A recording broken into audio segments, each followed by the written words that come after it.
ഇന്ന് നമ്മൾ വെക്കുന്നത് പച്ചമാങ്ങ കറിയാണ്.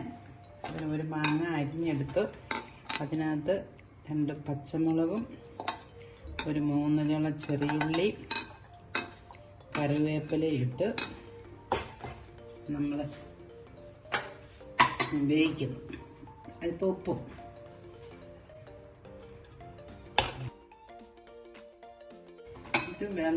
കുറച്ച് വെള്ളം ഒഴിച്ചിട്ട്, മാങ്ങയ്ക്ക് അധികം വേവില്ല, കുറച്ച് വെള്ളം ഒഴിച്ചിട്ട് അതൊന്ന് പതുക്കെ വേവിക്കുക.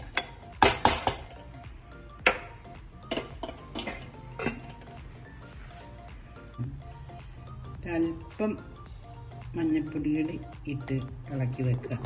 ഇത് നമ്മൾ അരപ്പരച്ചിട്ട് ഇച്ചിരി അരപ്പിട്ട് വെച്ചാലും മതി, മൊത്തം അരപ്പല്ല, കുറച്ച്. ഞാനിപ്പോൾ എളുപ്പത്തിന് മഞ്ഞൾപ്പൊടി ഇട്ടെന്നേ ഉള്ളൂ, ഇനി അരയ്ക്കാൻ പോവുകയാണ്. ഇനി ഇതിൻ്റെ ചേരുവകളാണ്. കുറച്ച് കാന്താരി, പച്ച നിറമുള്ള കാന്താരിയാണ് ഒന്നും കൂടെ ടേസ്റ്റ് കൂടും. ഇത് വെള്ളയാണ്. പിന്നെ ഒരു അല്ലി ചുമന്നുള്ളി, ഒരു 3 അല്ലി വെളുത്തുള്ളി.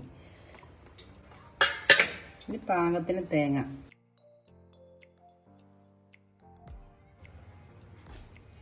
ഇച്ചിരി മഞ്ഞൾപ്പൊടി. മഞ്ഞൾ നമ്മൾ മാങ്ങയിൽ ഇച്ചിരി ഇട്ടിട്ടുണ്ട്, അതുകൊണ്ട് കുറച്ച്. പിന്നെ അത് അരച്ച് ചേർക്കാം. അപ്പോൾ മാങ്ങ വന്നു. അപ്പം അതിന് അരപ്പ് ചേർക്കുവാണ്. തേങ്ങ, വെളുത്തുള്ളി, ചുമന്നുള്ളി, മഞ്ഞൾപ്പൊടി, അതിൽ 2 ജീരകം, നല്ല ജീരകമില്ല, ചെറിയ ജീരകം, അതൊരു 5-6 ഇട്ടാൽ നല്ലൊരു ടേസ്റ്റ് ആയിരിക്കും.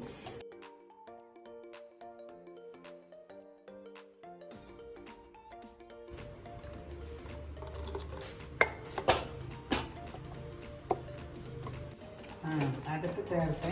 അപ്പം ജീരകം ഓപ്ഷനിലാണ്. പിന്നെ മാങ്ങ ആയതുകൊണ്ട് ഇച്ചിരി ലൂസാക്കി. മാങ്ങ പച്ചമാങ്ങയല്ല, അത് കുറുകുമല്ലോ. പിന്നെ പാകത്തിന് ഉപ്പും ചേർത്ത് ഇങ്ങനെ നമ്മുടെ പാകത്തിനാക്കുക. പിന്നെ തേങ്ങ അരയ്ക്കുന്ന ഒരു കറികളും തികന്ന് മറിയില്ല, അത് പിരിഞ്ഞതുപോലെയാകും.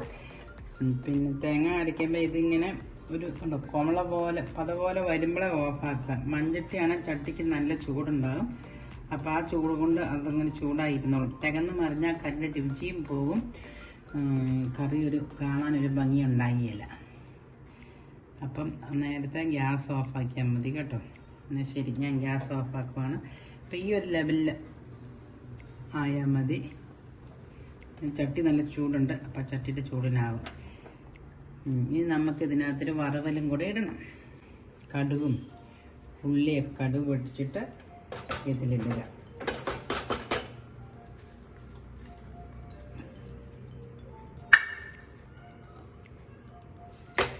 ഇത്രയേ ഉള്ളൂ. എല്ലാവരും ട്രൈ ചെയ്യണേ. Okay, by.